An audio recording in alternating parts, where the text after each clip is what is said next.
Welcome back नाजरीन। हम इस वक्त डॉन की बजट ट्रांसमिशन कर रहे हैं और हमारे साथ मौजूद हैं मिफ्ता इस्माइल साहब, साबिक वज़ीर ख़जाना हैं। मिफ्ता साहब, सर ये एक तरफ तो उन्होंने इनकम टैक्स कम किया है, शायद पहले भी जो इतलात आ रही थी वो यही थी कि टैक्स में बहुत ज़्यादा तो वो इनकम टैक्स में कमी नहीं कर पाएंगे, वो थोड़ी सी करेंगे। पर सर साथ में जो रियल एस्टेट के ऊपर हम कह सकते हैं कि कंसेशंस दिए गए हैं, विद होल्डिंग टैक्स भी कम किया है और टैक्सेस भी कम किए हैं।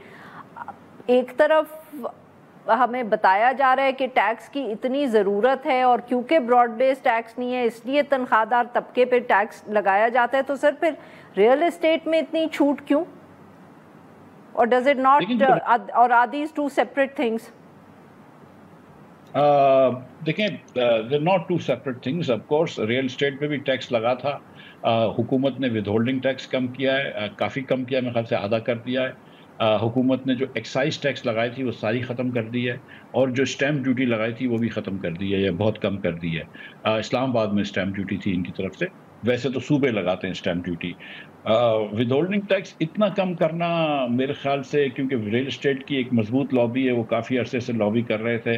आपने साल के दरमियान भी सुना था कि दिसंबर वगैरह के अंदर ये बात आ रही थी कि हुकूमत जो है ये कम कर देगी, लेकिन फिर ये नहीं कर सके।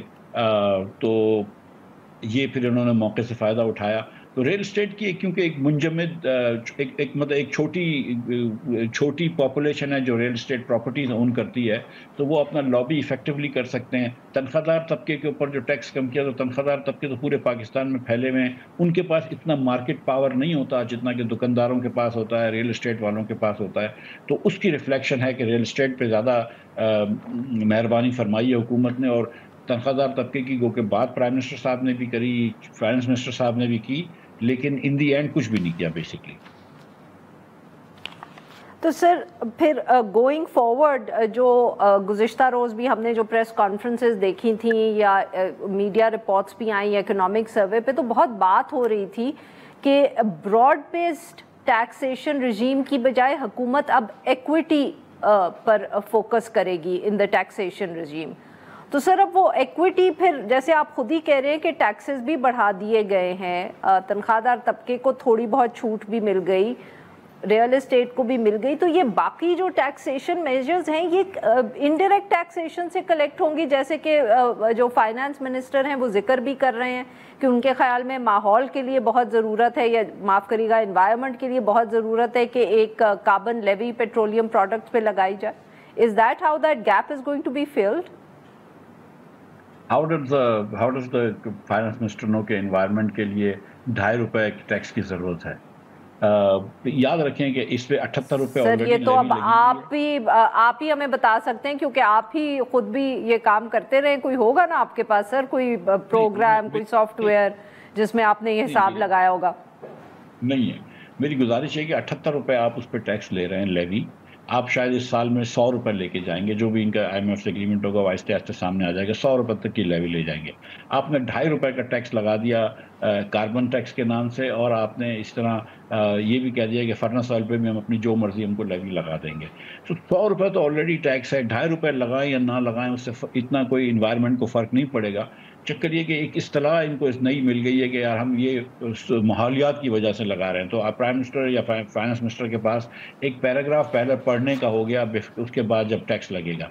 लेकिन इससे ये इसलिए नहीं लगा रहे, ये आपको भी पता है और मुझको भी पता है कि माहौलियात की वजह से नहीं लगा रहे, हम पैसे कलेक्शन की वजह से लगा रहे हैं। वरना तो आप ये कोई फ़ंड बनाते, क्लाइमेट चेंज फ़ंड बनाते, उसके ऊपर आप ये फ़ंड में डालते, उसकी कोई मिटिगेशन स्ट्रैटेजीज होती, वो मिटिगेशन पर कहीं पैसे खर्च होते। ऐसा तो नहीं है, ये तो जनरल फंड्स में चले जाएंगे हुकूमत पाकिस्तान के। तो ये कहना कि हमने ये इन्वायरमेंट के लिए लगाया है, ठीक है, ये कह दिया है, लेकिन सच्ची बात है कि ये इस पे यकीन नहीं आता लोगों को। और सर जो ये ऑनलाइन बिजनेसेस पे कह रहे हैं कि हम टैक्स कलेक्ट करेंगे, how will that work? Obviously ये तो हम जानते हैं कि ये काफ़ी दिनों से बहस हो रही थी हुकूमत में कि जो ऑनलाइन कुरियर से, वेबसाइट से लोग ख़रीदारी करते हैं, इस पे टैक्स लगेगा। तो ज़रा मुझे ये समझाइएगा कि जो एक दुकान है जो इस्लामाबाद के दरमियान है और वहाँ तो कैश पे ट्रांजैक्शंस हो रही हैं और हुकूमत अभी तक उनको कन्विंस नहीं कर पाई कि वो कार्ड्स इस्तेमाल करने दें, तो ये ऑनलाइन बिजनेस पे कैसे टैक्स लगाएंगे? اور اس بات کے بھی آپ دھیان رکھیے کہ اسلام آباد میں حکومت بیٹھی ہے تو یہاں پہ تھوڑی زیادہ نظر ہوتی ہے اسلام آباد میں کہ مطلب کہ یہاں پہ کیا ہو رہا ہے، تو باقی پاکستان میں اتنی نظر حکومت کی نہیں ہوتی ہے، تو یہ بات آپ کی درست ہے۔ دیکھیں بہت ساری چیزیں جو آپ آن لائن خریدتی ہیں، مثال کے طور پر اگر آپ نے کوئی صابن خریدا ہے یا کوئی ٹوتھ پیسٹ خریدی ہے، تو وہ آٹومیٹکلی وہ کمپنیوں نے سیل ٹیکس بھرا ہوا ہے، اور یہ جو کمپنیز ہوتی ہیں وہ بھی، جو آن لائن کی بڑی کمپنی ہوتی ہے تو وہ بھی سیل ٹیکس بھرتی ہے۔